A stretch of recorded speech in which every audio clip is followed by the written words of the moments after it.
Chasing paper today. Yo, what is good? It's your boy B Moore, joined by my co-host Rustin Stewart, and this is the From New York to the Chi podcast. Russ, how you doing, man? I'm doing well, man. I'm excited for this show, man. Yeah, we have a great guest. We have Scoop Jackson, writer, legendary journalist. Many people know him from Slam Magazine. They know him from Vibe Magazine, Double XL. He's written for Nike, and he has a new book called The Game Is Not a Game out. So we are so excited to have him as a guest. So without further ado, let's get right to it. Coming up next, Scoop Jackson. We have a legend in the building. Our next guest is a sports journalist, author, and contributor to ESPN.com. He really is journalism royalty, to be honest about it. He has written for legendary publications like USA Today, The Washington Post, and the Chicago Tribune. He showcased his extensive basketball knowledge and expertise, serving as both a writer and editor for Slam Magazine, one of my favorite childhood magazines that I read religiously as a kid growing up on the south side of Chicago. But his knowledge and passion is not just limited to sports. He has also written for well-known hip-hop magazines like Vibe, The Source, and Double XL. But that's not all. He is an expert on sneaker culture and is the author of the book Sole Provider, 30 Years of Nike Basketball. But there's more. His latest book, The Game Is Not a Game, blends sports, culture, and politics, and is on sale now, online, or at a bookstore near you. So without further ado, I would like to welcome our very special guest, the man with the best journalism nickname in the business, Scoop Jackson. Scoop, thank you so much for joining us. No, man, I'm glad you stopped, because I was going to have to write you a check if you kept going on with that intro, man. What's Appreciate up, the man? love. What's up, Welcome fellas? What's to the going show, on? How y'all man. doing? Thank you. Oh, man, always. Yo, I used to run. I appreciate y'all having me on. I used to run out. I used to see run what y'all out are and doing. grab those So I'm a fan, Slam so. magazines, man. When I was a teenager, man, dreaming of one day being on the cover, man, and definitely reading your articles, man. So, yeah, we appreciate you, man.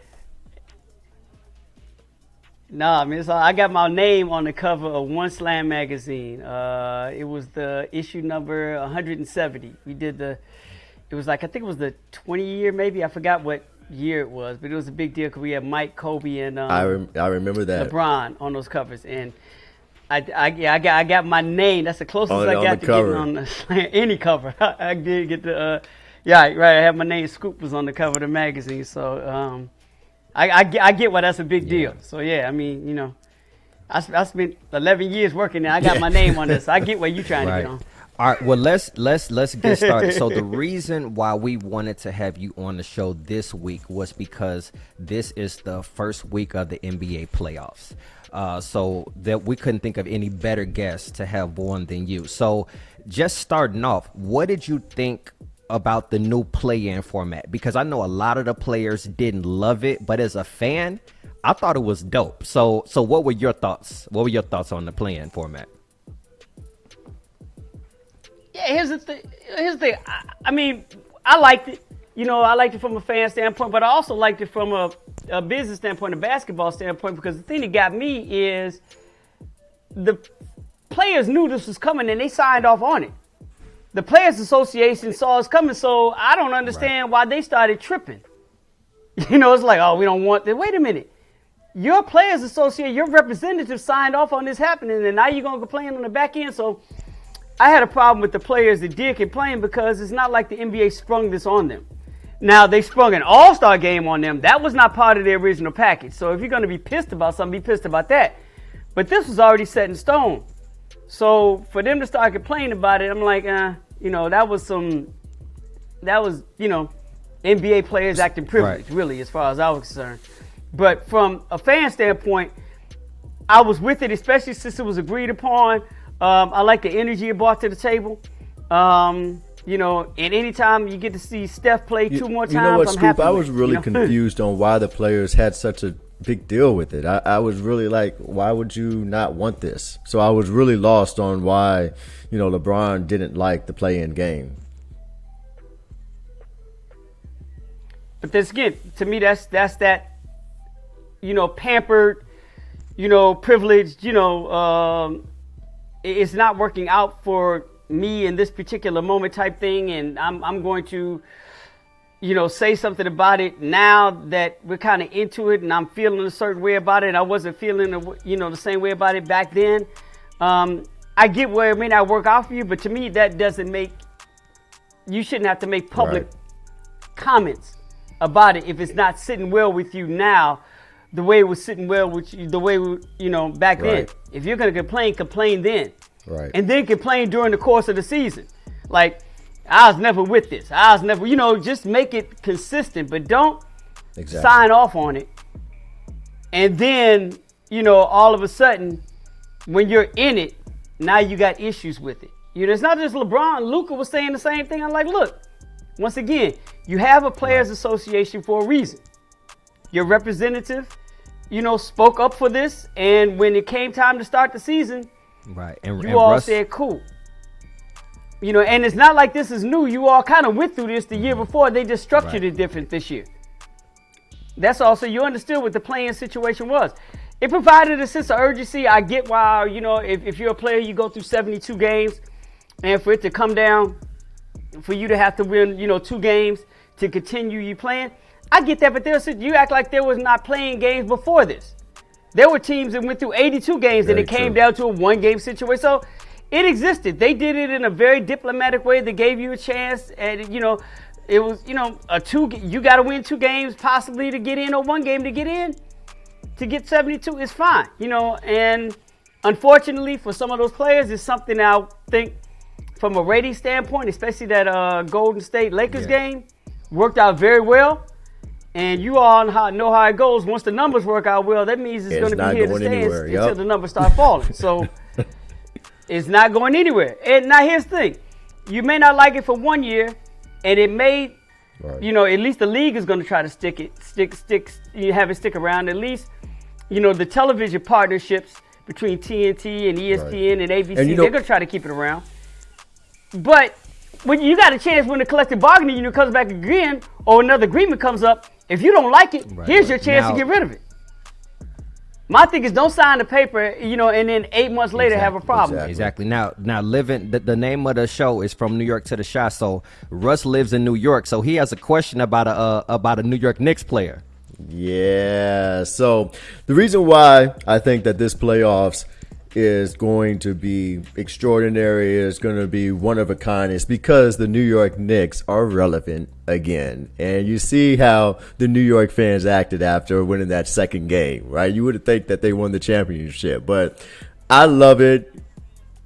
Yes, but some of the fans, are out of control. I think that's out of control. That's a whole nother level of privilege, but we'll talk about that later on. I think the big part of the New York Knicks' success, of course, Julius Randle winning the 6th man award, the most improved player, but it's the reemergence of Derrick Rose. Like, Derrick Rose is one of my favorite players, right? But, when you hear the commentators talking about Derrick Rose when he's doing Derrick Rose things, because he is the former MVP of the league, the youngest ever, they say vintage. And do you think, I have my opinion on the matter, but how do you feel when you hear them talk about Derrick Rose and they want to vintage Rose, vintage Rose? Like, how does that make you feel? Hey, well, I watched him do it with Carmelo Anthony too, and I think what happens is that when you go through the ebbs and flows that they've both gone through, I think their careers are so different, but they're so parallel in where they were, what they had to go through, and what they had to, basically resurrect from. I don't even want to say recover. They both basically resurrected their careers. I think, in dealing with the media and how they go about continually in these moments and in the moment tell their stories, they become limited in creativity and thought and how to describe it. So you're looking at maybe 11, 12 years back. So it's easy to use the word vintage. And it doesn't even really apply to Derek because he's not really doing anything vintage now that he was able to do because he's a totally different player. That's a good point. He's not coming down the lane and, flushing on folks. It's a whole different. So there's nothing vintage that he's doing. Maybe he's scoring in certain sections the way at the level that he did. And, that's where they apply the, vintage roles from a whole scoring standpoint. But there's nothing vintage about it. But once again, you have to understand this is the members of the media not being able to creatively in the moment find a better way to describe individuals that have resurrected their careers the way Carmelo and Derrick Rose have. As a media member, I get that because I know how this game works. It's like I said a long time ago, the media wonders how come people or they're not grabbing the same audience as they did 20 years ago. Like the younger audience isn't connected to them the way it used to be. But I hear commentators still using the word nifty. I'm like, if I'm a 15-year-old kid, why am I listening to you? Nifty. Oh, that's a nifty move by Derrick Rose. I don't even connect with that anymore. But when we came up, you had announcers that were using verbiage that we connected with. So we still felt, even though they were older than us, we still felt connected to them. Stuff like that is all a part of the media, not even stretching their creativity to connect with another audience. So when I hear the word vintage, I can't get past, I'm still thinking, y'all can't think of another word, and you're still using nifty. Look, they weren't even using nifty on the happy days. Right. When Fonzie was hot. You know what I'm saying? Right. So it's I as a media member, I know how this game works and I know who's in the game. So it doesn't bother me the same way it does you. Because I'm also taking in mind of the subject matter of where the word vintage is coming from and who's saying it and how the media function when it comes to this. But once again, I don't want to get into a whole deep dive, but that's a whole nother problem that we could discuss on a whole nother podcast, about, how that word irritates us because there's not enough of us in the game that would not use that word because we know it's not accurate or appropriate. There's nothing wrong with it. It's just not accurate or appropriate for Derrick Rose or Carmelo Anthony in this particular case. That's spot on. I feel like that's when I was watching the game, Scoop, that, okay, now everybody's just saying this because they have nothing better to say about his game. So my next... Well, look, how many times, especially during the NCAA tournament, have you heard the term now off the bounce?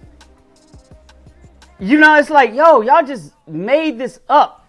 And now all of a sudden, everybody's saying it. Like, you can't, for some reason, it went from off the dribble to off the bounce, and it's a new term, and now everybody's using it across the board. And it's like nobody can think for their own. Nobody can think on their own. So whatever seems to be the hot thing, everybody in media is going to follow it because it becomes an easy exit ramp. And for Carmelo and specifically Derrick Rose, when they're doing something, when they're having, Carmelo hits like he did the first quarter, he had 15 points. It's like, oh, vintage Carmelo Anthony. Derrick's been doing this thing the first two games. Oh, vintage Derrick Rose. Right. Stop. Come on now. We go ask. Be better. Right, Challenge be better yourself. than what you are. Challenge yourself every now and then to come up with stuff that's new and fresh instead of doing what somebody else did and just regurgitating it out. All right, so my next question, Scoop, is a two-part question. All right, so we talk about the Knicks. Who do you see going to the Eastern Conference Finals? Who do you see going to the Western Conference Finals? And who do you see facing in the finals and taking it? One, not the Knicks, as much as I love for them to do it, but not the Knicks. I did that on purpose because I knew that was right. Not the Knicks. Not at least not this year. And you know what? Before I'll throw another word in it. How many times have you heard? How many are they using the word downhill like every other sentence? They are. Okay, so yeah, right. So off the bounce and downhill, throw vintage in there, and you get what I'm saying. It's not just that. That's the way that it's. They're all sheep, man. They start following each other. But back to the answer to your question, I actually see, as long as they can stay healthy, the Nets coming out of the East. I really don't see anybody beating them, and I really don't see them beating themselves. And out of the West is a difficult beast to it's a difficult beast to answer because you don't know from game to game who's going to show up. This Chris Paul situation with him continuously getting injured, I think this is the fourth time in his career he's been injured. It's true. In the playoffs. Healthy all season and injured in the playoffs. They were talking about that the other night.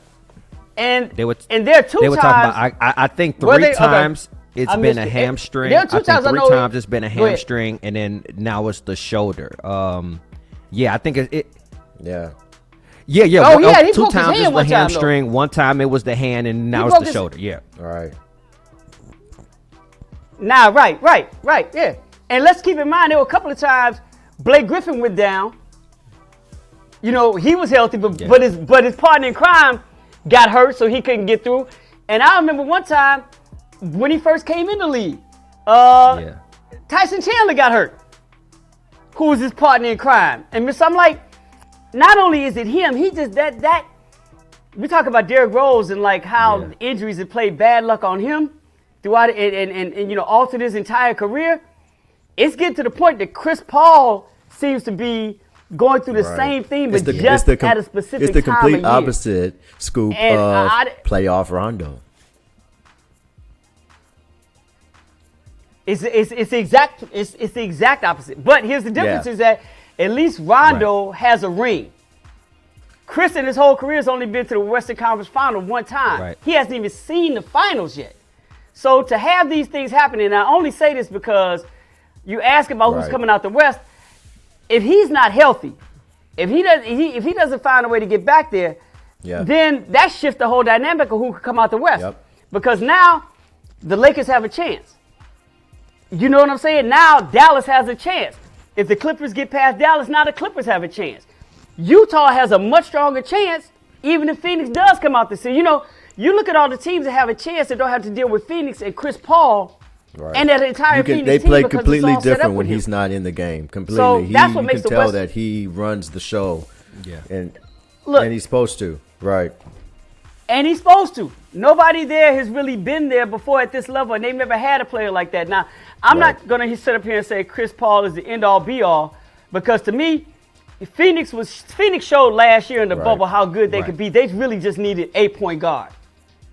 Now, I'm not saying you can take any point guard, but we could have taken not Derrick Rose, but we give me another point guard. They could have went, and we could have taken him there, Kyle Lowry, and we could have had the same thing. Kyle Lowry maybe could do it. Drew Holiday maybe could do it. Something we could take a Mike Conley could have gone there and stabilized everything because all they needed was a stabilizer. Now, in Chris Paul's whole career, I don't think he's ever been this close to the top of the MVP conversation. Like he's literally like people like he really deserves to be in that top 3, which he's not, but he should be in the top 3. I can't remember a time, at least in the last 10 years, where he's been in that at this level. So that shows you how important he is to this team. So not only are you losing the guy who stabilized this entire team, you're losing the guy who stabilized it and was in the MVP conversation at the same time. That's equivalent to the Lakers losing LeBron. That's really what it is. And when you lose that or have questions about whether it's going to be there or not, it becomes hard to pick one team to come out of the West with that being a question mark. With that being said, because Chris Paul changes everything. With if he's healthy, then I'm like Phoenix got a chance. Phoenix got a chance to beat everybody if he's healthy. But if he's not, so it's hard to say the West. But if I had to, if you're putting a $9 million to my head, and I gotta say something, and we on the South Side, so we don't put $9 million to the head. We shoot from a distance and miss. Yeah. Right. We ain't grown men about it out here. But I'm going to really have to say that my easy Okay, pick so is Utah, probably and then Utah. who's in the East? So who's coming out the My East? easy said pick the is Nets. probably Utah. So who's winning? I got who's Brooklyn coming out holding up the Larry O'Brien Trophy? Oh, if there's nothing anybody as long as Okay. they stay healthy, there is nothing I don't think anybody can do with Wow. Brooklyn. Okay. It's really that simple. Yeah. To me. Okay. It's really that simple. It's really that because and the X factor here is this. Yeah. Because you all know the game. And I've seen it. I've seen it. Everybody's with Harden, Kyrie, and Kevin Durant in a 7-game series. You as a coach and as a coaching staff, you walk to the locker room, it's those 3 names on the whiteboard that you have to figure out. And every game is going to be somebody's name different at the top of that. Because they will lean on each other and find out who's having the most best and impactful run from game to game. And you have to figure out how to not stop them, but slow them down. But what's going to kill you in that over the course of 7 games is Joe Harris. You know what I'm saying? Because you will look up and the game will start and you're down by 18 in the first quarter and Joe Harris already has 15 because you're paying so much attention to trying to control and stop and slow down those 3. And that's the beauty of Sean Marks signing Joe Harris to the contract that he signed him for is that, dude, you're going to get so many It's open the John looks. Paxson. It's the Steve Kerr And of you the can Chicago shoot Bulls. anyway. Like, they need a marksman shooter. But they, as no disrespect Right. to them, they are not as big and they That's still true. don't have the True. freedom that Joe Harris has. At least the guy that was assigned to guarding Paxson, guarding Steve Kerr, guarding Craig Hodges, at least they got single coverage. Let's do the math. In the NBA, it is impossible to True. double team 3 people. Very true. Right. Am I right? So here's the deal. You're going to try to double with this squad 2 of those 3. So to my point about Steve Kerr, Craig Hodges, and John Paxson, if you're double teaming 2 of the big 3 there, Right.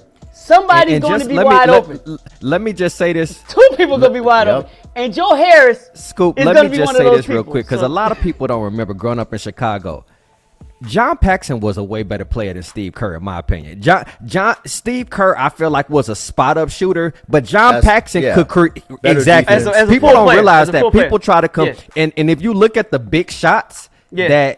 that John Paxson hit, those were like 3-pointers. You know what I'm saying? Like he hit that 3 in Phoenix and against the Lakers, he hit big 3s. Steve Kerr that's a little 18-footer. Yeah. Not saying that the pressure is not the same, Yeah. but I think John Paxson was the better player. But look, let's move on because we only got you for a certain amount of time. Bigger. But John Paxson was bigger. Yeah. Yeah, John Paxson was bigger though. He had a couple inches on him. He was a more well-rounded He was. player than Steve was. And by the time Steve got to the league, Right. they were very specific about what they needed him to do. I think early with that first 3, they needed Pax to do more than they asked Steve Kerr to do. Not saying that Steve could do it, but he was bigger and he had different defensive responsibilities. So and at that time, keep in mind, you had Ron Harper here that you didn't have to have Steve Kerr on the court to play defense. Like, look, between Ron, Mike, and Scotty and Dennis, we got a defense covered. Steve Kerr, you got one thing to do. That's it. And One he thing did to do, and you damn well better do it. Yep. And he did Okay, it. so Scoop, we gonna move on because we got a lot to ask you. Like we got a lot to get to. So we're not trying to rush, but we got a lot to get to. Okay. So like I stated before, Let's you go. are journalism royalty. So for people who don't know your story, how did you get your start as a writer, and what has been your key to longevity in this business?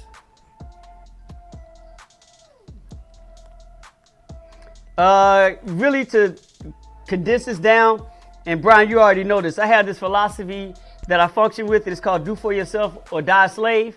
And basically that's the centerpiece to how my career in journalism started. Coming out of grad school, freelancing, trying to, as I call it, journalistic prostitution. Right. Writing for whoever was going to pay me. I really got tired of that, writing and not getting checks, writing and seeing my stories in places that didn't look like what I filed and sent in. I'm like, why am I doing this? And I can do this for myself. So once again, do for yourself and die a slave. So I basically started writing for myself. I started my own magazine. And once I started that, it started getting recognized. The writing started getting recognized, and everything kind of fell in from there. A lot of the publishing companies and outlets that I've been able to write for over the years all came from me basically taking control of my own storytelling. And that's 25, 30 years down the line. It's still, I've been able to build nice relationships and have great contracts with, very great organizations, where we've had great relationships that basically are rooted in my ability to tell stories. And to your question about the longevity in that is just staying true to who you are. And when I mean staying true to who you are, I don't mean just, embracing who you want to be or what you think your career should be like or how you think the world should accept you. I'm talking about who you really are and the work you put in to get to where you have to go. Like who you really are. Who are you as a journalist? Are you a journalist who only concerns yourself with seeing your name in print? Are you a journalist that only concerns yourself about the check that comes with the work that you put out? Or are you somebody that really puts the work in and doesn't give a damn about your name, doesn't give a damn about your check, is only concerned about you telling the story, telling whatever story, whatever assignment it is, you telling it to the ability that is the greatest that you have inside your soul in that moment. That's who you really are. And I've tried to do that since day one. Whatever the best is in me, I have tried as a journalist to get that out. And that's what my commitment is to. So that goes along to what you're saying, doing yourself or do for yourself or die a slave. But that means doing you, doing you to the best of your ability, and raising the bar, looking at what's around you and seeing if you can reach, match, or, find a way to strive for certain levels where you see other people doing things that you'll never reach. It's listening to Prince and being like, can I be that good in writing as Prince was in music? Or watching Denzel act and be like, yo, can I be as good as him doing what I do? Watching Ava DuVernay or watching, Ryan Coogler movie. Being the best of the best. Looking at a Jerry Lorenzo or Pharrell or, something Virgil does, looking at their designs, looking at something Kanye created, looking at a Basquiat painting or artwork and looking at those people that we consider great.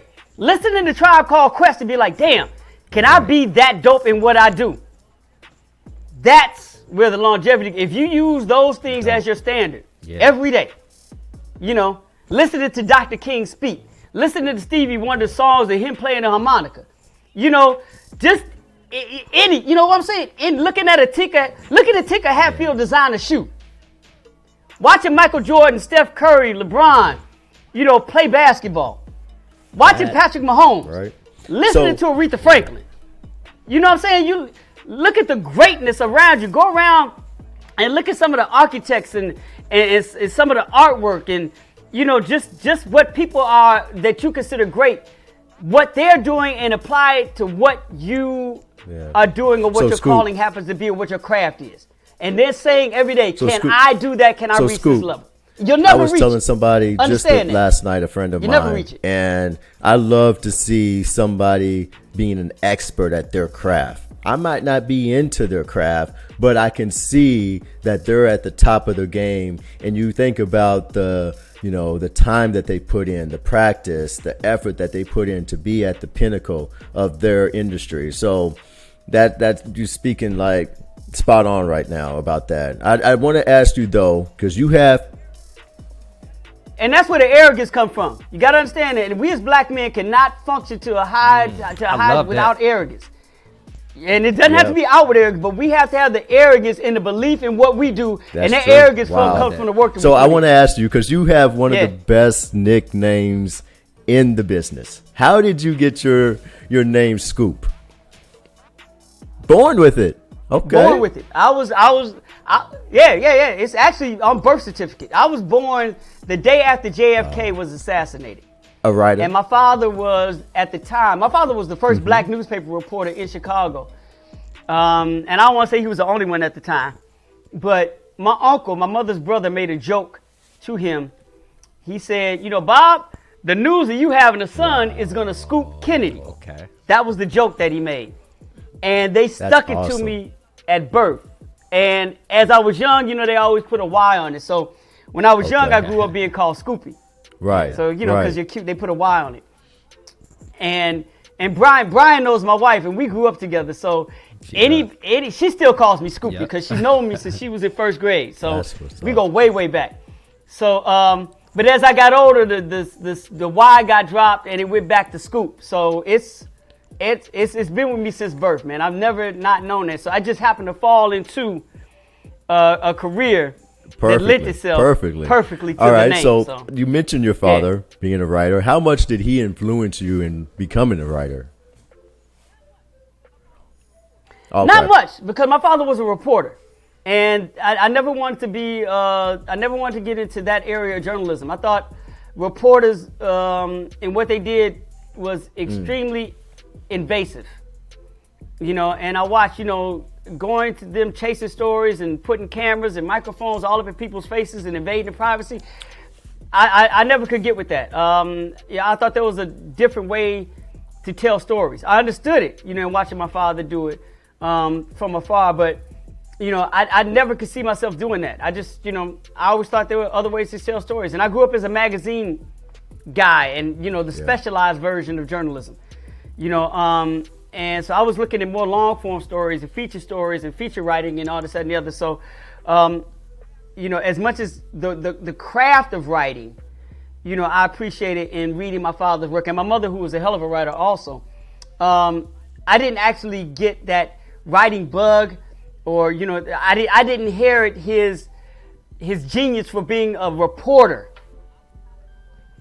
from him. I wanted to find a way to express my creativity in a different way, different than what he did. Even though I appreciated his, his execution of the craft, it was just a function of the craft that it was hard for me to see myself doing. So it didn't align up that way. But I'll tell you one thing I have tried to do is try to, and my father was a hell of a writer. He got nominated for 2 Pulitzers, so the inspiration from that in trying to be better than him has always been best, there. right? You know what I'm saying? So now, we got. trying I to asked get there. this, and I asked this to Brian. Were you a hooper, Scoop? Could you play ball? Did you have dreams of playing in the NBA? And tell the people a little bit about that. Your basketball experience on the court. Man, right? I'm like everybody else in Chicago. Where you know, the first thing you do. I mean, basketball is part of our DNA. If you're from Chicago, you're gonna see the worst basketball played in the world. That's because everybody plays. Playing ball here is not about making it to the league or getting out of poverty. Right. We just hoop because that's what we do. It's true. I mean, we ball up socks, we ball up paper, garbage can, Nerf hoops, hangers on the back doors, all that. Y'all know how we get down. And I was just one of those kids. So I played biddy ball at Chatham, played high school ball in Luther South, I was on the walk-on at college at Xavier University. So I was on the practice squad for there. And then I wanted to play 2 games of semi-pro. So what's your specialty, Scoop? Let the people know. Are you a shooter? Yeah, I mean, because I know Chicago. Y'all like to handle the rock. No. Yeah, that was it. Yeah, I was a point guard who ran the offense. Had a real decent jump shot, but I didn't shoot enough because I was more concerned about running the offense. Similar to my game, B. I was my idol coming up from that standpoint was I started off, my idol was Nate Archibald. Then it went to Isaiah Thomas, who's only a couple of years older than me. But if y'all have seen Isaiah in high school, you remember the Hoop Dreams? It was based on. Isaiah was in Hoop Dreams. Yeah. There was 2 other cats, but they were playing Isaiah. Cats, but he was in his. William went to his school. the St. Joseph Arthur, where Isaiah it was went Arthur, to high A.G. school at. and William. But Isaiah and I was played with ridiculous. William. William William. I Gates. used to hoop William with Gates. William. So I was about 27, so he would have been like 35 at the time. But he used to hoop at the Export on North Avenue. Back in like Okay. 07, so I played a couple games with him. He obviously, he had the knee injury, but he still had a J. But yeah. The J never leaves. Yeah. The J never If you leaves. treat your J right, Yup. that's the last thing to go. If you treat your J right. Yeah, if you treat your J right, that's the last thing to go. But no, man, look, I'm like every other Chicago basketball player, man. I can hold, in my mind, I can love hold it. my own I against love it. anybody, anywhere. Not that I do it, but same thing y'all did. We went to I don't think there's too many parks in this city where I didn't play in. We went to park to park. We used to call ourselves the Brothers of Walk. We would walk Was to any there park five and of y'all? challenge Was there anybody. five of Let's go. y'all? Or was it? Any game. Man, the Brothers of Walk, we used to come like 8 deep, man. We had big players, So man. Let's Scoop, go. I love it. We catch the bus and go to the west side. That's yeah, what's up, man. it You've didn't matter. never We all seen good. Rustin play, Scoop, but he never saw a shot that he didn't like. He never saw. I'm that if you- guy, Scoop. He's that guy. Like if you I'm Hey, not I a played hog, lot of- Scoop. if you right? pass him But the I ball, like you're to not getting shoot. it back. Let's just say passing is You not get his it back. specialty. I'm the. Yeah, he's a black I was hole. called the black He's hole. a black hole. That's what he's a black hole. I know you black hole, yeah. You the black hole. People forget that was Kobe's nickname before Black all this hole. Mamba stuff started. And He's a I, black hole. as we were running back Yeah. down the court, Scoop, Yeah. I'm like, man, my bad. I see you. I got you next time. I got you next time. No, not. Never happened. All right. Never happened. You're the embodiment of tunnel all I vision. see. All you see is rim. That's All it. right, Scoop. So. But Brian, Oh yeah, he got a J. See, Does he have it though? Yeah, he does. Does Here's he the got thing that about flame Russ. or what? Russ is a streak shooter. Russ will make 20 shots in a row if he's on fire, and there's nothing you could do about it. But he will also go 0 for 10. He will shoot you out of a game. But if he's on fire, I was about to say he Nick Van Exactly. Exel. He can shoot you. Oh, down they and call shoot me you out of J.R. the game. Smith. Yeah, I get that. Yeah. yeah. But that Russ got a J. That's definitely athletic, quick, and he definitely got a nice J. But like I said, he's streaky. It's not. I don't know. Would you call yourself pure Russ? I call yourself streaky because like I said, you'll hit 20 in a row, but I've seen you not hit a shot that game. Yeah, You're streaky. Yeah, I'm more streaky, Scoop. But give me the ball when it's point up, because I could miss every. Because what we do, shooters shoot, right? So Yeah. you're supposed to forget the last shot. So I Right. grew up in Kansas City, Missouri, not too far from Chicago. So we didn't do about the whole handles. We were all about shooting. So yeah. No, I went to You didn't go center to Rockhurst, Yellow did you? Jackets. So Rockhurst was really close to center, and Okay. Yeah, I was about to say out there. I know Kansas when City I was pretty in well. school, Yeah, that's Scoop, good. Yeah. Jerron Rush was the man at Pembroke Hill, and then Kareem came along after him. But yeah, I went Okay. to center Yellow Jackets, man. So we played Rockhurst a couple of times, man. But yeah, them boys were bad, man. And Pembroke Hill they had the Rush brothers.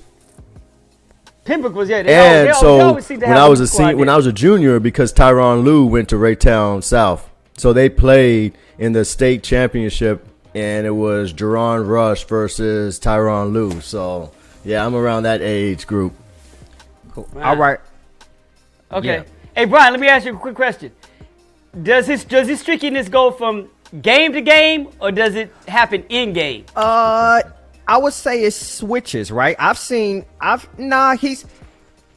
It is not often where he will miss every single shot in the game. So, but if he gets hot, if he hits 2, then he's on. You know what I'm saying? So I would say that's a really good question. That's a really good question. I would say It's hard to say whether it's from game to game, because if you miss too many shots, the game is over, right? You only play until like 11. So I would say game to game. Right. I would say. Right, but because I'm saying is that from my standpoint, I'm like, all right, Right. he had a bad game, but I'm picking him up for next game. Oh, because yeah. now he I had that get bad it game all inside out. the system. No, You know, absolutely. but Game I to ain't game. know he's a guy. Scoop. Like Yeah. people seen me shoot, right, and they know that Russ, you got it. Just keep shooting. You're off right Yeah. now, but we know that you can shoot, so Right. they don't Right. look me off. Right. Right. Yeah, no. You're not looking them off. It's game to Okay. game. It's definitely All game right, to No. game. that's all. All right. So look, Scoop, like I said, we want to keep on track. So in all of your years covering sports, music, and culture. What is your most memorable moment? Ooh. Yeah, Most because I know you don't memorable just do moment. sports. You do so much. So like sports, music, covering? culture. Like, what's that one thing? Is it one thing that Yeah, sticks yeah. out where you're like, man, I'll never forget that?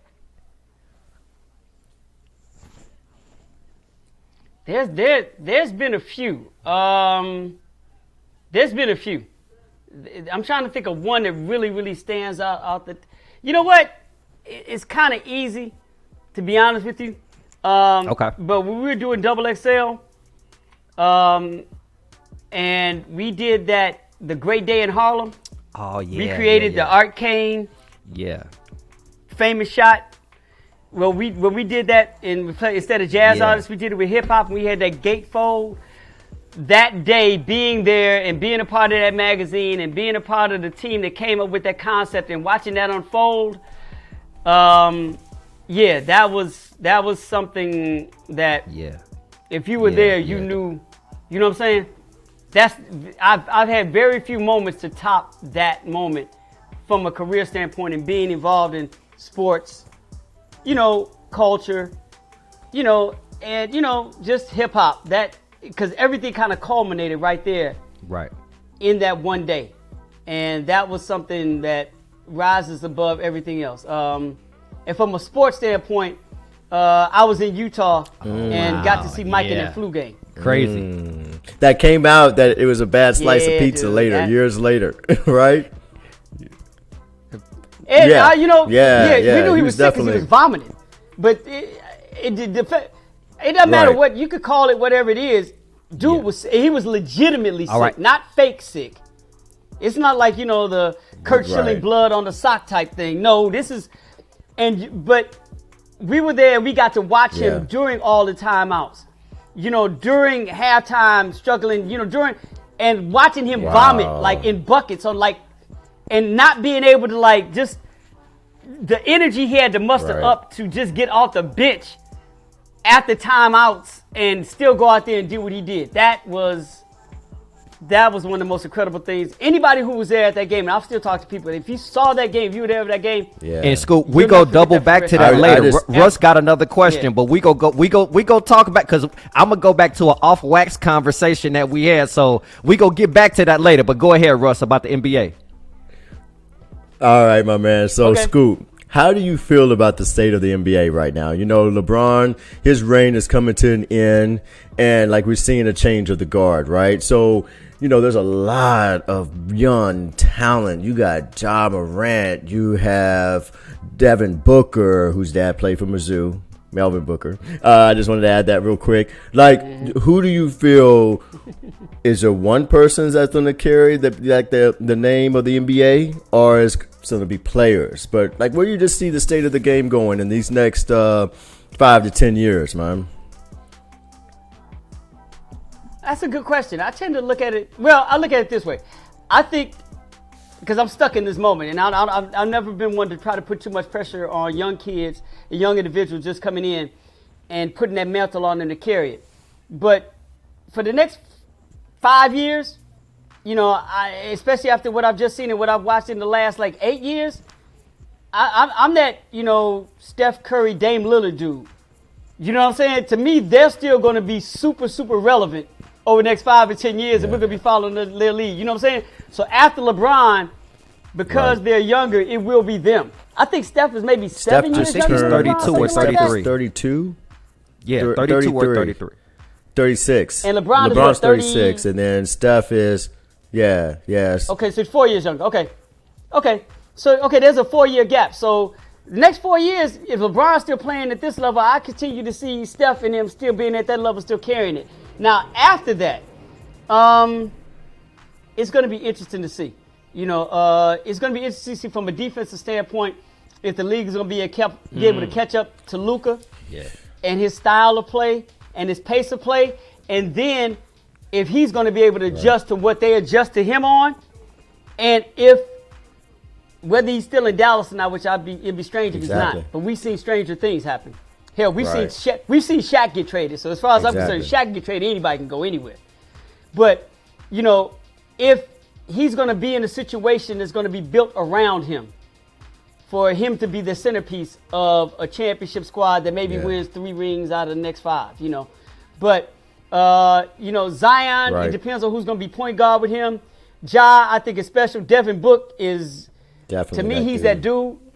Like, I may put him in front of all of them once he really understands the attention that's going to be brought to him from what he's able to do. I still think as good as he is, as many years he's been in the league, which is not that long, but he's still trying to find out what he's capable of. So I like where it is. More than that, I like that there seems to be a new era of ownership coming into the league. Right. And everything starts at the top. So I'm thinking the ownership that is coming in is going to be more open to changes, more open to a lot of things that's going to happen to make the game at the NBA level much less stagnant than it can be at certain times. Where you see, no disrespect to him, but where you see an individual like Michael Jordan, or you see an individual like LeBron James, running the entire game for a decade. I think those days may be over, and it may, end with, I don't want to take anything away from Steph and Dame, and nothing definitely against Kevin Durant, who is a part of the same era.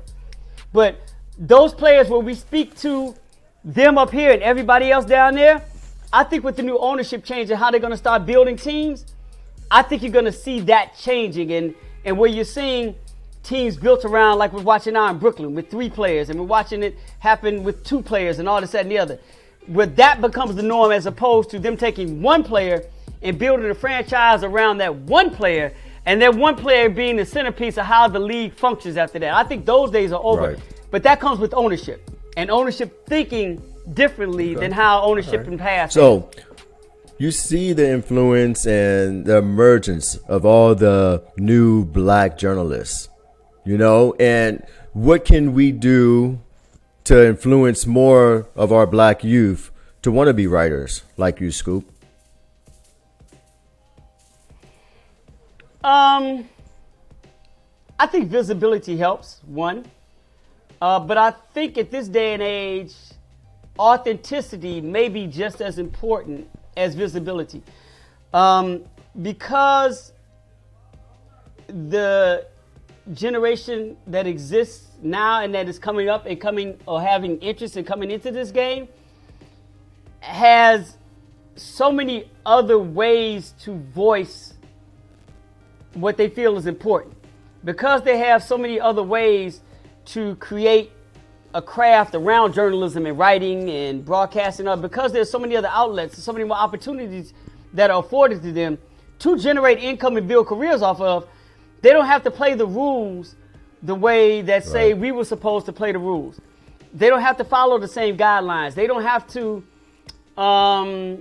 succumb to the same things, or basically, reduce themselves to something that they feel that they're not, in order to find success or gain movement in this game.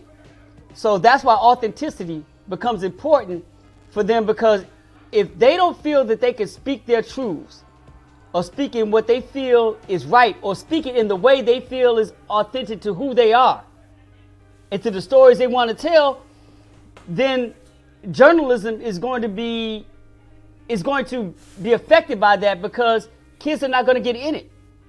And if they do get in it, they're going to get it on their own terms.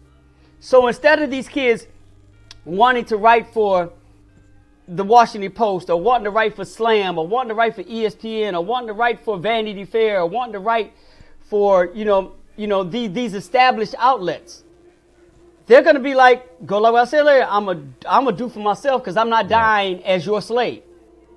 Because you're not going to allow me to have my authentic voice. But I'm thinking, just like I was making a point about the ownership in the NBA, I think you're going to see these outlets understanding that they have to allow these young journalists, or people who may have interest in being journalists, the freedom to be authentic. And they have to accept that authenticity as what is norm and as what is standard. There can't be this white male standard of journalism anymore. Absolutely. You know what I'm saying? If you are a female of non-white descent and you want to be a journalist, but you have an immense talent that can speak at the highest level, then, the LA Times is going to have space for you now, as opposed to getting you because of your talent and then shaping you into what they want you to be. Because now that individual, she's like, nah, you're not shape-shifting me anymore. You know what I'm saying? I could actually go do this by myself on my own template, and I can get my own advertisers. And no, I may not be making, $300,000 a year writing for the LA Times, and what you may pay me to be a journalist for you or a top journalist for you. I may not get that, but I can get $200,000 by getting advertisers, and I may be able to stretch this out for the next 20 years as opposed to a 4-year deal I'm signing with you all. Right? Yep. That's what I'm. But that goes to the authenticity, and the game has to open up to new journalists being able to feel authentic in what it is that they want to do. And that's why I say authenticity right now is just as important as visibility. Seeing more people that look like you or looking like your world, that's important. But if you can see it, but you can't be it once you get inside of it, right? Then what's the point? And that's what I think is going to be the biggest effect on journalism. We're going to get down to our last 5 questions here, because we know you only got a couple more minutes. So let's go back. I know we talked about Michael Jordan. Okay, that's what we was talking about. So I know you watched The Last Dance last summer, like everybody else. So this brings me to a off-wax conversation we had a couple years ago over a meal, where you said that had Jordan not took that year and a half break, because when he took the year and a half break, the Houston Rockets, they won those 2 championships. You said at the time, before The Last Dance, before we saw the greatness of Michael Jeffrey Jordan, you said that you think that there's a good case that the Houston Rockets still would have been able to defeat the Bulls those 2 years. So do you after seeing? No, I said Houston would have. I said they'll get one. I said at least one. Okay, so after watching The Last Dance and being reminded, because sometimes you just got to be reminded. Like Mary J said, you remind me. You know what I'm saying? Do you still think that they would have got one? Yeah. I do, because once again, every finals the Bulls played in, they never had to play against a dominant center. And they didn't have a center. Bottom line, and we had 3 centers. And Hakeem, not like Hakeem. in that sport, not like Hakeem. Right, that's what I'm saying. They never had to go through Hakeem Olajuwon at that time. So my thing is that everything Michael was doing, Dream would have matched. Dream could have matched everything he was doing, because he was just as good a player at that time as Michael. Now, not having to face a dominant center, that would have been problematic. I don't care what type of situation Phil Jackson, Tex Winter, they could. I don't care what they could have drawn up. There was nothing they could have done defensively, to stop Hakeem. And if you think about what Hakeem was doing, was doing defensively, that whole Scotty and Michael and slashing and get to the lane, all that stops.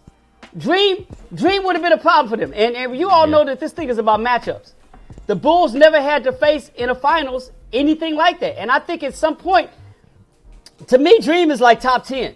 And I love Michael Jordan, but I'm not going to kiss his behind to the degree to thinking that he's going to just run through and get 8, and he's going to just roll on Dream the way he rolled on everybody else. I would agree with you, Scoop, too, that's because you have to understand, right? They're playing finals. Like, they're tired, yo. That takes a lot on the body playing that long into the season. So I would agree they would have gotten at least one. I mean, Hakeem, Clyde Drexler, Vernon Maxwell, them boys were ready to go. Sam Cassell. Sam Cassell and Robert Horry. I mean, they had a squad. And it was their time.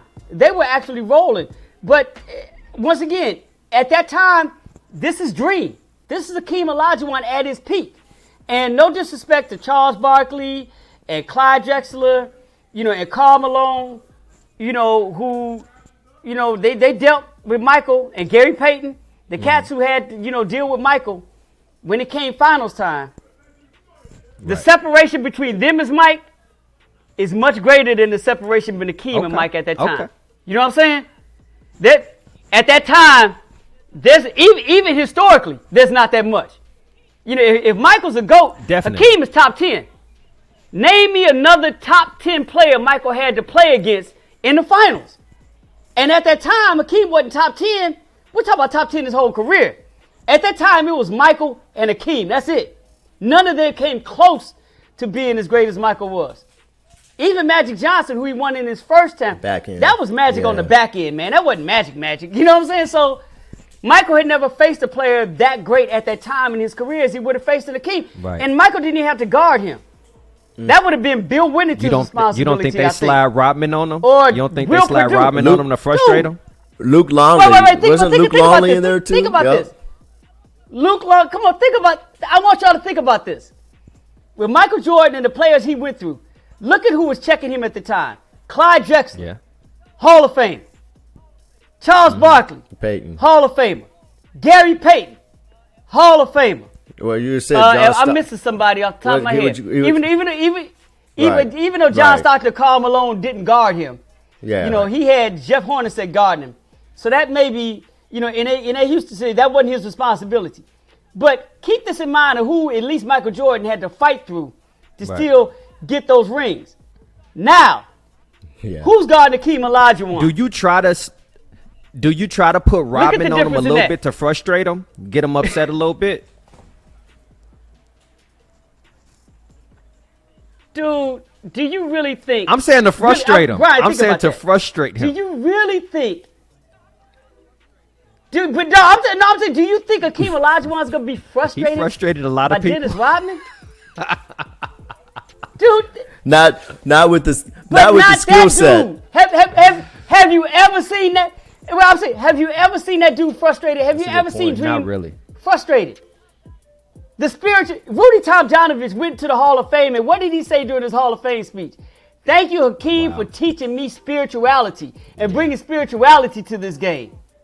And I'm not even going to talk about the Nigerian African blood he's bringing to the game. Dude, there's a centerness in this dude. He wasn't affected by anything.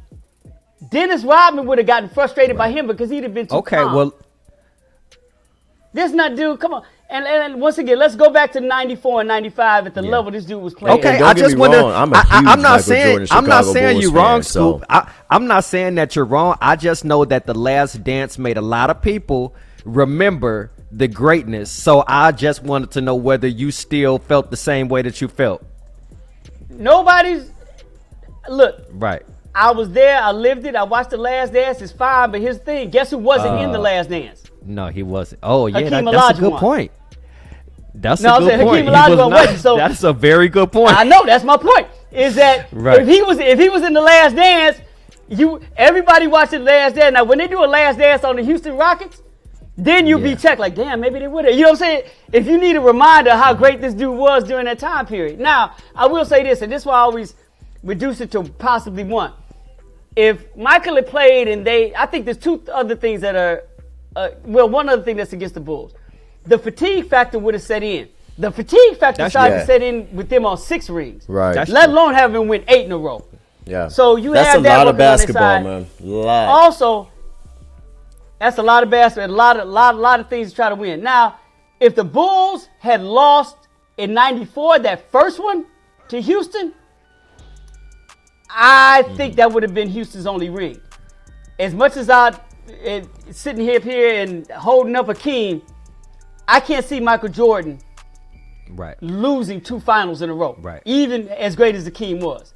And I can't see the Bulls organization find a way to come back that next year with some better strategy to go up against Hakeem. You know what I'm saying? It would have been tough for them to lose, 2 in a row, and it would have been tough for Houston to win two in a row against the Bulls. Now, if the Bulls would have won that first one, Then fatigue factor definitely would have set in. And Akeem would have risen it to a whole nother level had he lost in the finals. Right. And we don't I even agree know what with that level Scoop. looks like. Yep. All right, well, I agree with switching that. gears. Right. I mean, you don't have to agree with it, makes but sense. No, it makes Yeah. sense. Definitely it makes sense. Okay, switching gears, Scoop. Yeah. We've had discussions on this podcast about the pros and cons of attending historically black colleges. Now, I know that you're a proud graduate. You got your bachelor's degree from Xavier University, and you got your master's from Howard. So just speak to the influence that attending HBCUs had on both your life and your career.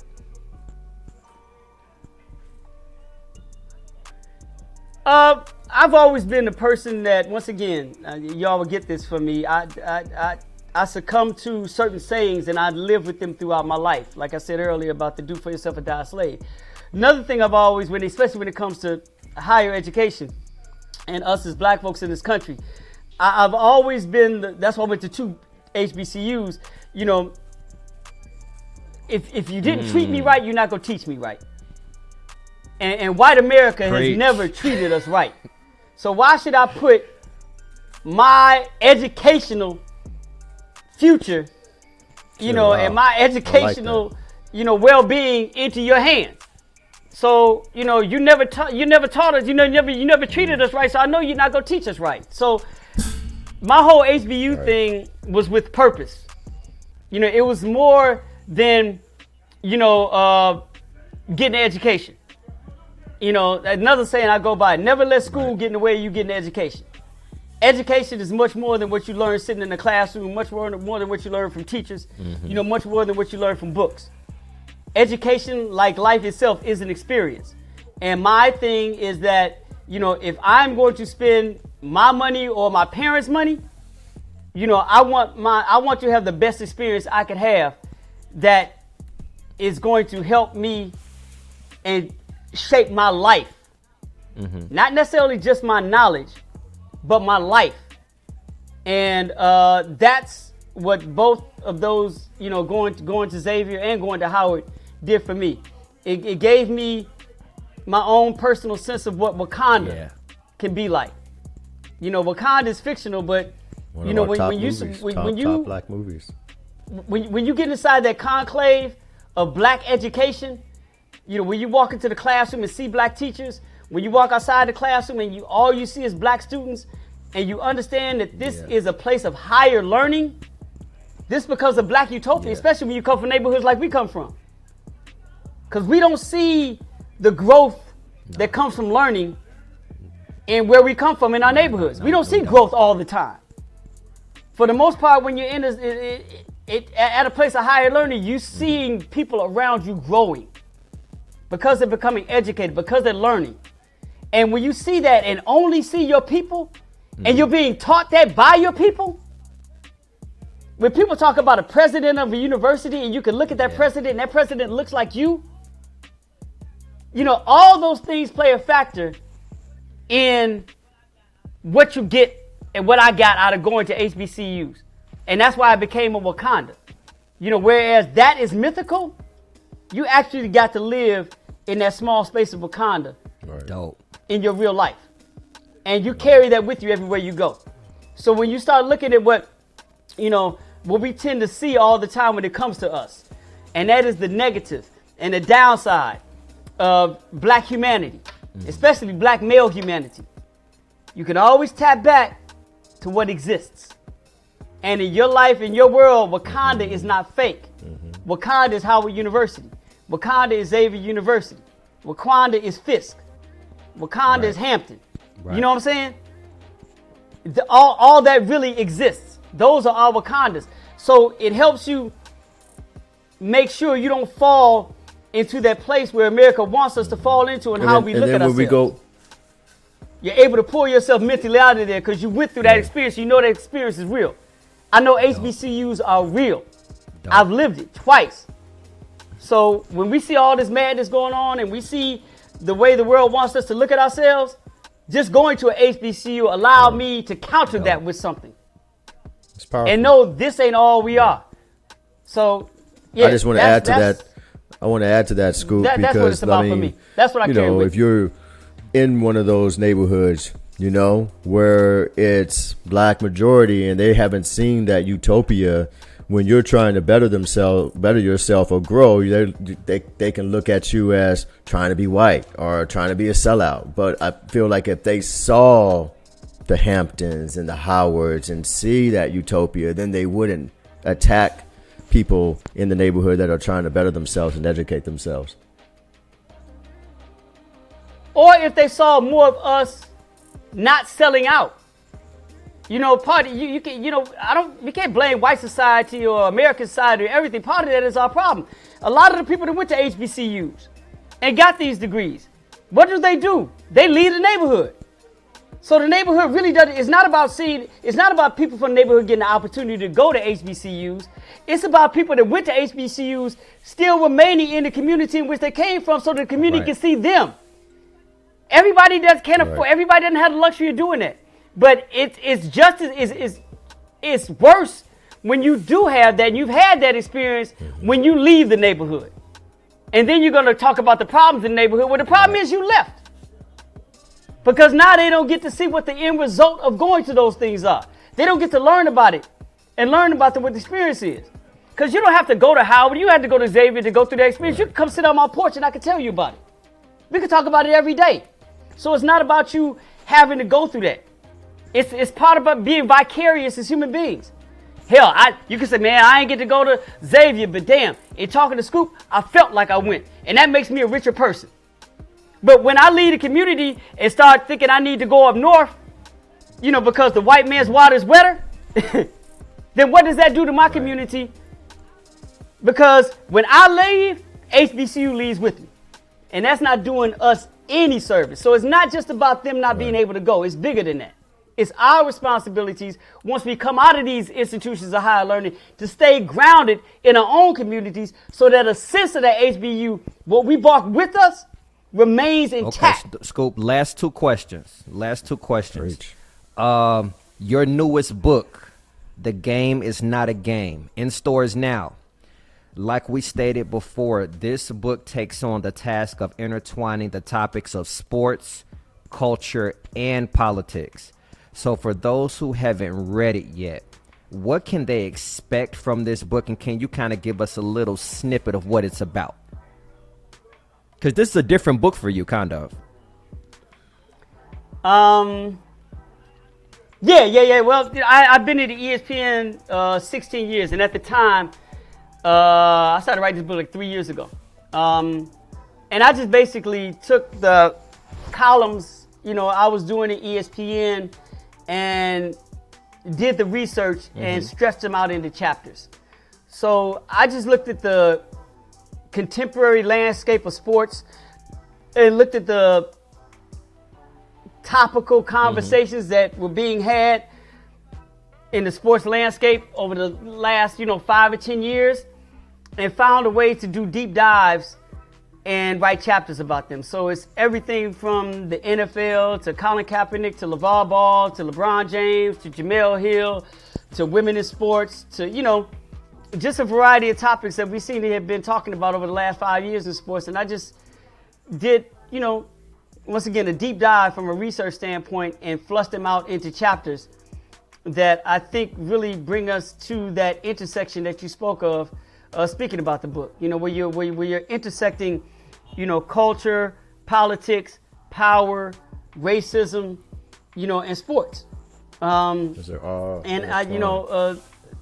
when I first started out doing the book, I wanted it to be, like I said, I hadn't written a book in maybe 19 years. Yeah, 4 years before I got to ESPN. I hadn't written a book in a long time, and I thought this was the right time to do it. And it's funny because it took me 2 years to kind of write the book. I initially only wanted to do 9 chapters, but once I turned it into the publishing company, they wanted to extend it. In my mind, I wanted it to be the literary version of Nas's Illmatic. I wanted to be short, strong, hit you and like live on in infamy or whatever. But we wound up doing 14 chapters. But it's funny because I turned the book in and we did a year editing. So the stuff in the book is actually 2 to 3 years old before well, 2 years old before the time it actually came out. But over the year, it came out last March. Over this last year, because of the pandemic, because of the social injustice that we've been faced with, everything I wrote in that book 2 years ago came true this year. Everything. And so, yeah, it was kind of crazy, but it made it interesting because from a creative standpoint, it's like, damn, you spend this time writing a book and then the pandemic hits, so now you can't even market or sell the, all the stuff you try to do. Bookstores are closed. Everything is online. You can't do any book readings, no book signings. All that stuff goes by the wayside. So you have to pivot like everybody else did, right? But the luxury of that is that because of that unfolding, it gave a different light to everything that I had written. Right. Like there's a chapter by Colin Kaepernick in there, and his story came full circle last year. Where it made sense. The NFL came full circle. The Jamel Hill situation came full circle. Ownership, social justice, everything just came full circle. There's a chapter in there called White and Woke, where I look at Steve Kerr and Greg Popovich for being two outspoken white dudes, in this era of social justice. And who were two of the loudest white voices we had when this happened? It was them two. And I had written this 2 years before this. So, right, all of that stuff came up. So it was a good thing, too. It gave the book a different position of relevance that I don't think it would have had this year, last year, not at 2020. Well, I'm going to definitely go out and get it, Scoop. Yeah, I'm mad at I'm kicking myself. I don't want to get up right now. I got a copy of the book sitting on the table right behind me, but we definitely gonna hold it up so for the people who watch it on YouTube, they can see the cover of the book, and it's all good. I still got to get you to sign it for me, Scoop. So the book is called The Game Is Not a Game. And you can buy that, like we said, at any of the online, Amazon, wherever you buy books, as well as some of the brick and mortar bookstores. So last question, Scoop. Last question. We normally play a game called 20 Questions with our guests, but like we said, we don't get too many legends on the show, so we gotta switch. We gotta switch things up a little bit for you. You're gonna be the first of many, but Scoop is definitely setting it off. Yeah. Look. Right. I hope so. I hope I set it off because if the bar is low if y'all dealing with me as legend. There's so many other people y'all can get, man. We mad respect you, Scoop, man. Appreciate you, man. So in the first couple of shows that me and Russ did, we did our top 5 MCs of all time, and we did our top 5 NBA basketball players of all time. So we want that from you, but we also want one more because I know that you are a sneaker aficionado. So we also want your top 5. They don't have to be J's, they don't have to be Jordans, but your top 5 sneakers of all time. So let's start with your top 5 MCs. Wow. Yeah. Top 5 MCs of all time. And I watch both of you all shows. And I actually, Brian, it's interesting. I wrote you a long text about my, because you wanted some feedback on it. And I just realized when we just talked to doing this that the text I sent you about feedback. I never got it. Yeah. I still have it, so I still had to send you. Yeah, I know it. I looked at it, never came through, so I got to send you. Top MCs all time. Do they have to be in order? Russ? What you want? You want a top 5, or you want them to be in order? Because I think it makes a difference. Scoop. I want a countdown. I want to go from 5 to number 1. I want some. Yep. 5 to number 1. Okay. Right. I'm an old school guy, so and you don't have to tell us why. Y'all got that. And we know this is on the spot, so you don't. Okay. No. Okay. Yeah, no. My thing, it's on the spot, but I have to understand. Okay. I always precursor this to understand that my focus on how I judge this is always about the craft. So it's not about like how big the songs are, this, that, and the other. It's about you as an MC and what I feel you have the ability to do from a craft standpoint as an MC. Okay. That's it. That's always been my gauge. And I think as a creative person, you always look to that person and say, you know what? It's not about the sales. It's not about this. It's about, did you max out on this craft? So that's kind of where my thing has always been. So, and I'll say this. I know this because I've done this before, and it's really Okay, 6 because there's that's a fine. tie That's at number fair. 5. That's fair. I think that's fair. That's cool with you all. That's fair. Okay. All right. Tie at number 5 is Jay-Z and LL Cool J. Okay. Number 4 is Cool G Rap. Number 3 is Biggie.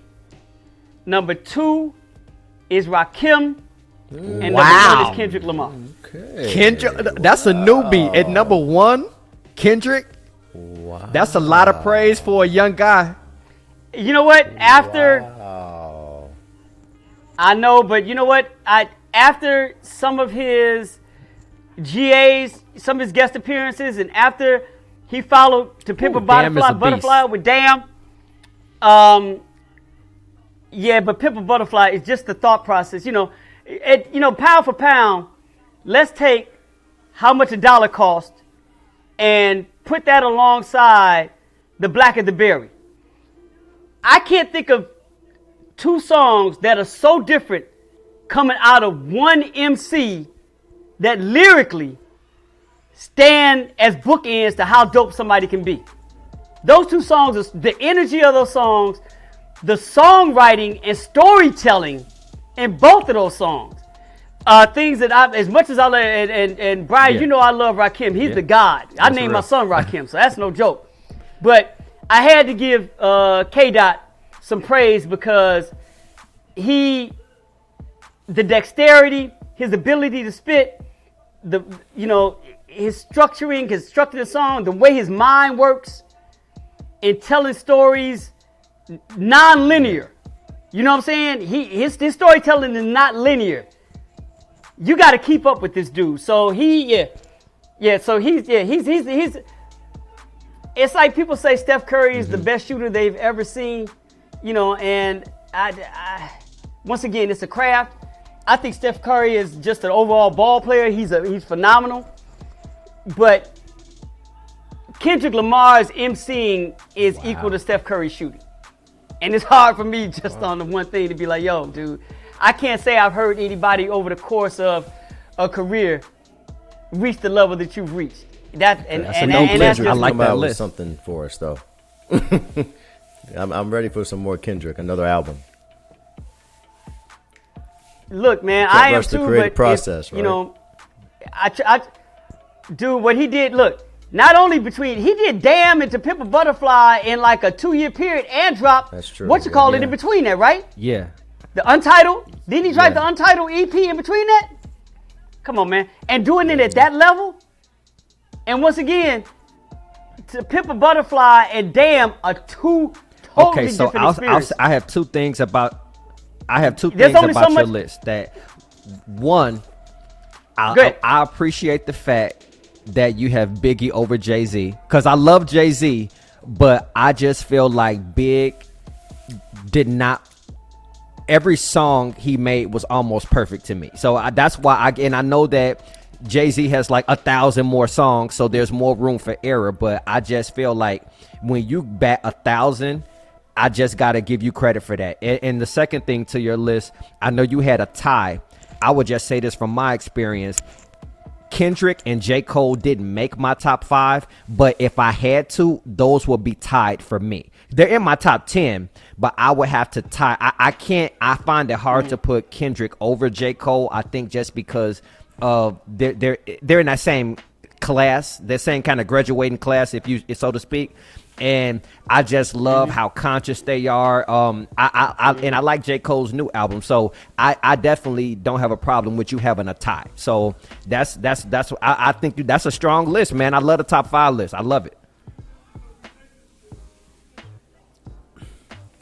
Thank you, man. I appreciate it. Well, those things you always think about, and you have to be ready on the spot to like make sense of what, when somebody does Next, ask you that. NBA. So, Because Brian was coming for you. and Brian was coming for you.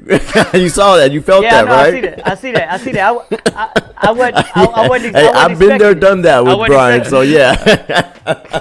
Yeah, I All saw. right, I saw. NBA. I saw. But now you okay? As I'm answering, I got to think of what you call it. See, when y'all did this on the podcast earlier, Right. at least you had time because you ended one podcast dealing when you got a chance to think. You asked me to do this all in one. So at least you had time to think about right. So top 5 ball players in descending order. Wow. I'm probably gonna get shamed for this because Kobe's not in my top. Take your time. Think about it. No. I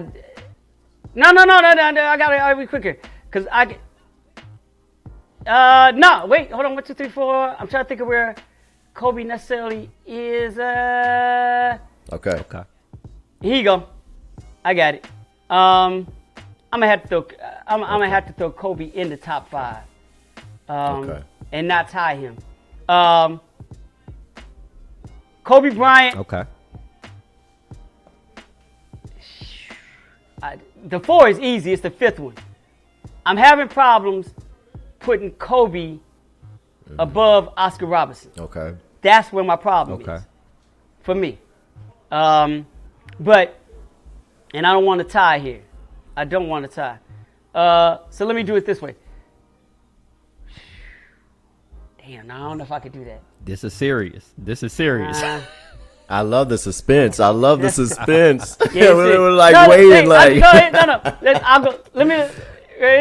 Here you go. My 4 is very simple. My 4 is extremely simple. Bill Russell, Magic. No, yeah, Bill Russell, LeBron James, Magic Johnson, Michael Jordan, and depending on how it goes, I flip flop back and forth between Magic and LeBron, between 2 or 3.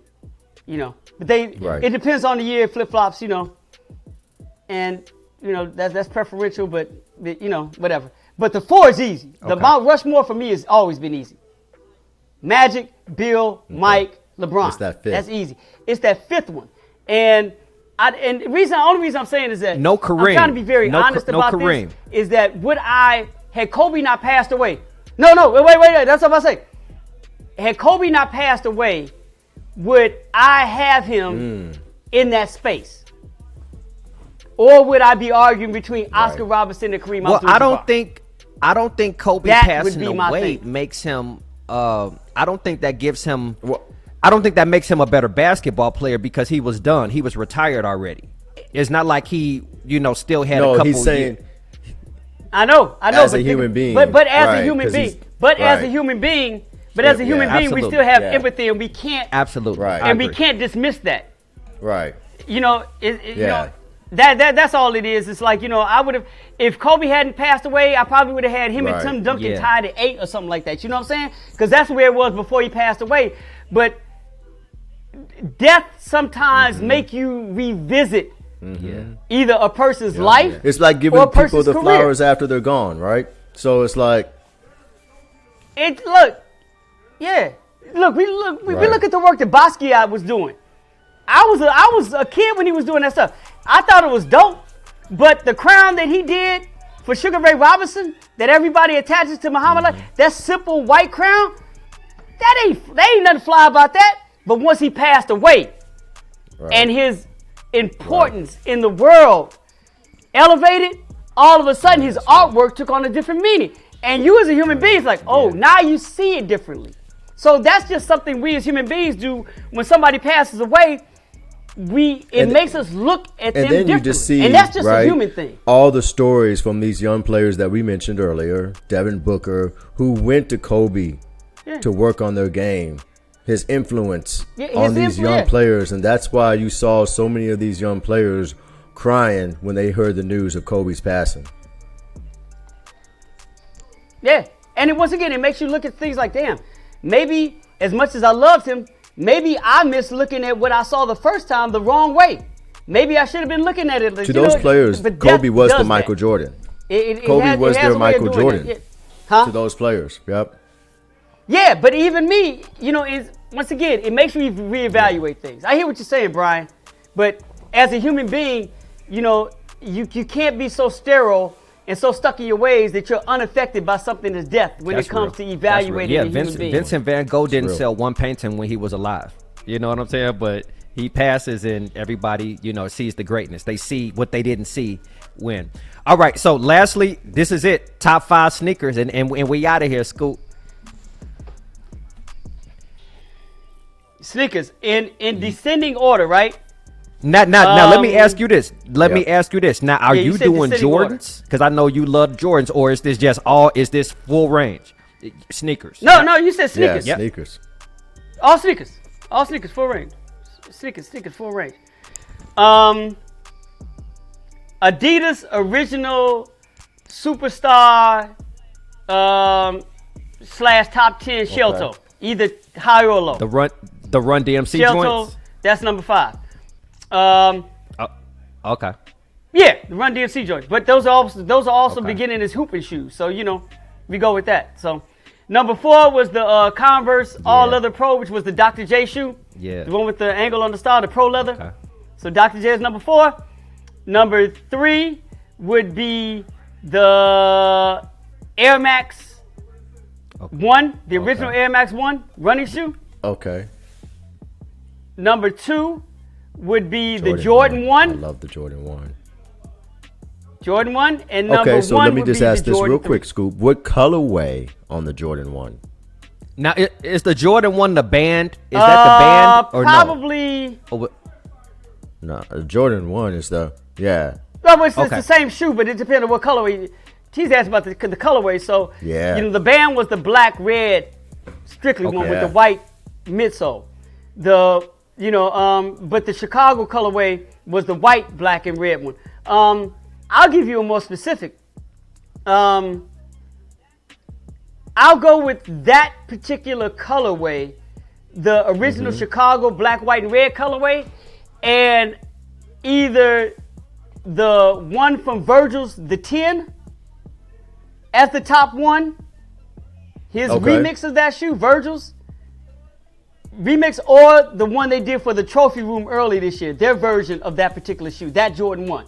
Same colorway, just a different design. So one of those two will be to get specific, but that specific colorway, the red, white, and black. So real quick, and I know we're wrapping up, but one of my favorite clients, Scoop, I'm a trainer, so one of my favorite clients is Gordon Thompson, and shout out to Gordon if he's listening, but he worked with Tinker Hatfield back at Nike back in the day, and the stories that he would tell me, and the creation, like how you come up with these shoes and what goes into it, man. It's like, because I'm a sneakerhead too, man. It's just, I just love a nice, fresh pair of shoes, man. I mean, I used to sleep with a new pair of J's when I was a kid, man. So to see them coming back out now, I'm like, man, I had those when I was in 6th, 7th grade, man. And now I can't get my hands on them because they're so hard to get. Yeah. Now you can't get your hands on. Right. Right. Now I feel the same way, and I was the same way as a kid. I'm one of the OGs in this game. So, coming up, it was the same. They mean something to you, And, I always, have conversations with people about sneakers and shoes and the importance and why it becomes so important. It's just to me, it's always, especially with us as black folks, it means something more to us. Footwear and that's in general. just with footwear in general.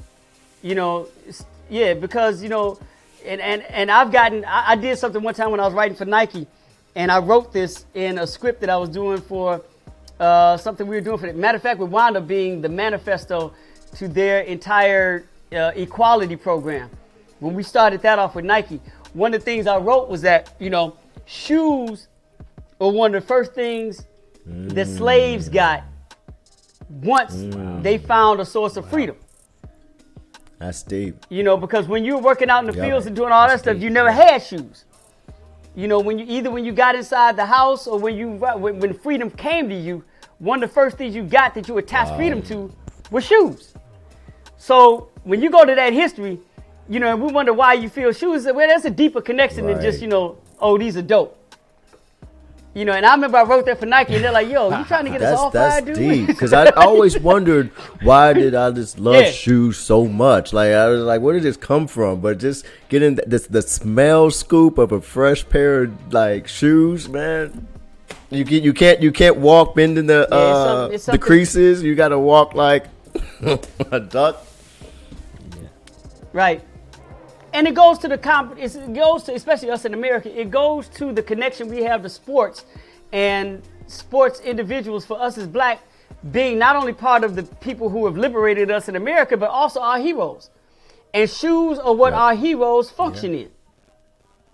You know, so when we talk about the Muhammad Alis and the Jackie Robinsons and, you know, the Althea Gibsons, you know, and we talk about the Michael Jordans, and we talk about all these individuals that are our heroes in America, especially being black, since we haven't elevated in, you know, other spaces the way we have in sports, and some of these other places haven't found a way to play the role as us as human beings in American society the way sports has.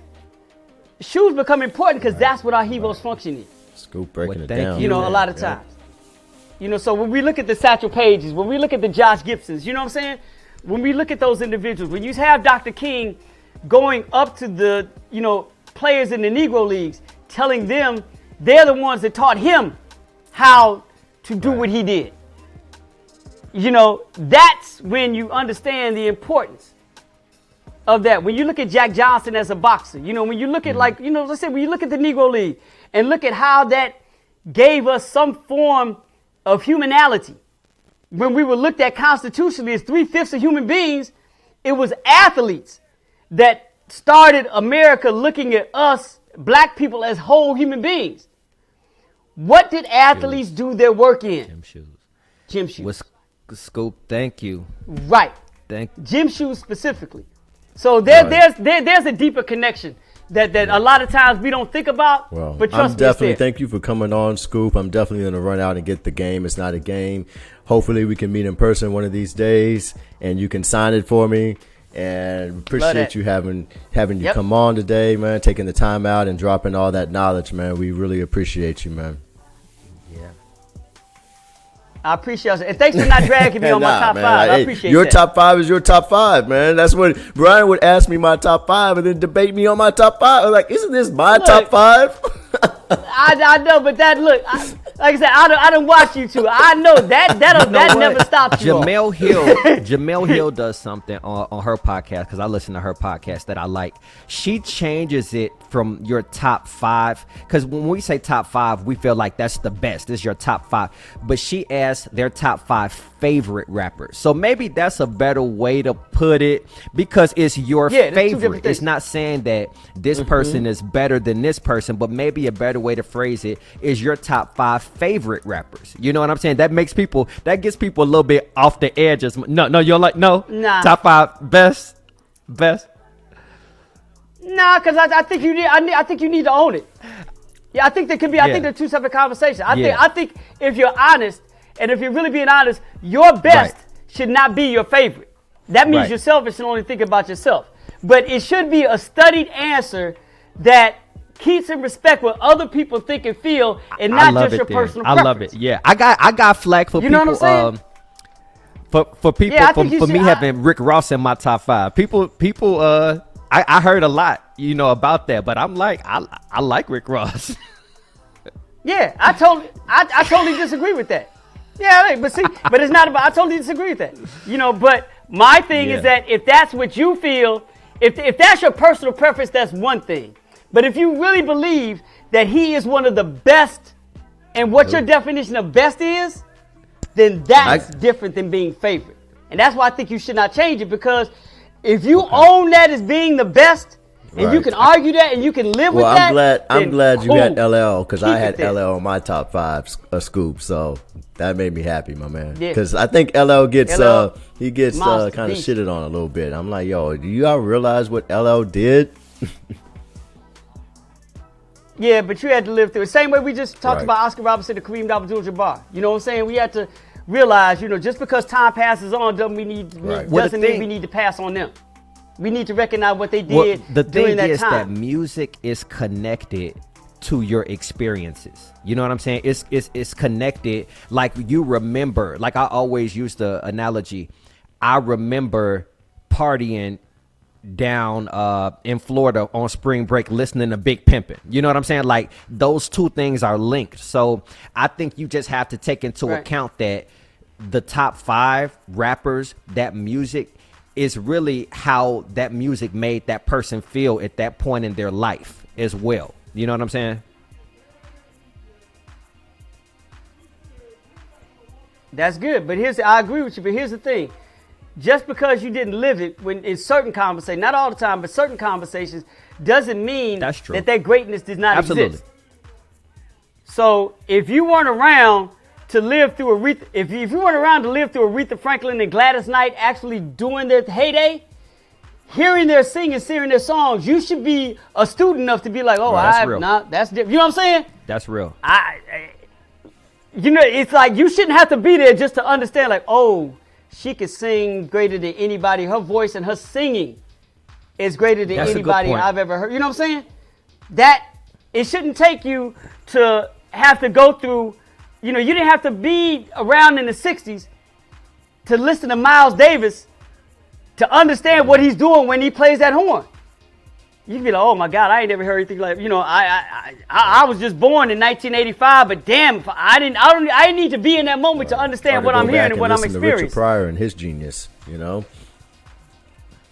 It's the exact same thing, right? It's the exact same thing. When greatness is around you and you're experiencing it, you can't use that as your only excuse. I say it all the time. Nobody alive right now when they wrote the Bible, but you still believe in everything that's in that joint, right? So don't act like you can't go beyond your scope and believe something just because you weren't a part of it. Like, I didn't see it, so I don't believe it. That's BS. You go to your Quran, you go to your Bible, you go to your whatever religious book it is that you follow. You weren't there either, but you believe that works. Apply that same theory of thought to what we're talking about right now. So since I got you on here, let me ask you this, because I noticed Nas wasn't in your top 5, but you did, and I promise we're about to wrap this up, but you referenced Illmatic. My favorite Nas album is It Was Written. Yes. It Was Written. A lot of people don't like that album, but just let me ask you, where is It Was Written on your list of Nas albums? Like, where do you rank that in his catalog? Because I think it was his best, and I will tell you why. Probably number 2 or 3. Okay. Because I've heard people rank it a lot who just flat out don't like It Was Written. I'll tell you why I love It Was Written. The lyrics, in my opinion, are just as good as Illmatic, but the reason why I like It Was Written is because the difference in technology at the time. Like Illmatic, you listen to Illmatic, there is no doubt in your mind just sonically that's a 90s album. The technology, the beats, it was very 90s. Yes. It Was Written, the technology had kind of caught up, to where, when Dre was producing on there, Trackmaster, I forget who all was producing on there, but like, I can't listen to the music and the beats on It Was Written, and I know it was in the 2000s somewhere, but I can't tell exactly what year. I just felt like the beats were better, so I felt like it was a better mix of music and lyrics. That's why I think I liked It Was Written a little bit better. Okay. I'm not mad at that. I can't argue that. And me being from the 80s and understanding, and once again talking about experiences, I was there living through when Illmatic dropped, and I knew the impact it had because we hadn't heard anything like that before. But I will argue this is that lyrically, I think it was just as on point. But I wanted to believe is that Nas's flow changed, and he stopped spitting as much as he did talking. Lyrically, lyrics are still great, but his delivery shifted, and I've had a problem with damn near everything since Illmatic because I think his flow, for lack of a better word, fell off. It wasn't connected to the beats the way it was on. Did you listen to King's Illmatic. Disease? I really don't. I think Nas. That's his brand new one. That's the new that one that came out this year. Listen to King's Disease. That one's good, and I like Life is Good. Maybe because I was going through a breakup at the time, so that was Life is Good. He was going through, like I said, experiences. You know what I'm saying? Experiences. So I was able to. Right. All right, Scoop Jackson. Thank you so much for joining us. Thank you for your wisdom. Thank you for all of the knowledge and all of the expertise that you brought us. Thank you all. It was just a great show, and thank you so much for just giving us your time. You were so generous with your time. So thank you so much for joining the show, and we appreciate you. Yes, we do. Anytime, man. I appreciate y'all both. And love you, Brian. You know that already, so it's all good. All right, guys. This Scoop, is you take care. Be safe, man. Hope your family stay safe, man, and hope to meet you in person one of these days. If you're in Miami or New York, man, get your contact information from B and just so I can get that signature and shake your hand, man. So look. We're all good. I'll be in New York long before I'll be in Miami. All right, cool, so cool. You'll see me there, no doubt. Hang on 1 second for me, Scoop. All right, thank you very much, Scoop. What a great interview. Thank you so much for joining us, and thank you for the time that you've given us.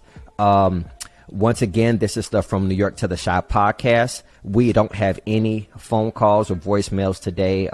We've had a great show. So if you guys want to follow me, you can follow me at Be More for Photography. That's BEMOORE for Photography. And where can they follow you, Russ? You can follow me at Rustin_Stewart. All right. So hit me up, send me a message. I've been putting up more exercise videos for the people, so you guys get a little treat. But definitely love the show, man. And he dropped a lot of jewels, man. So I'm definitely going to take that with me, man. Absolutely. Once again, this is the From New York to the Chi podcast. Thank you guys so much for joining us. As we always say, peace and blessings. And subscribe. Hey. Living life and grinding every day. That's the way I play. Never mind what the haters say. Chasing paper today. Living life and grinding.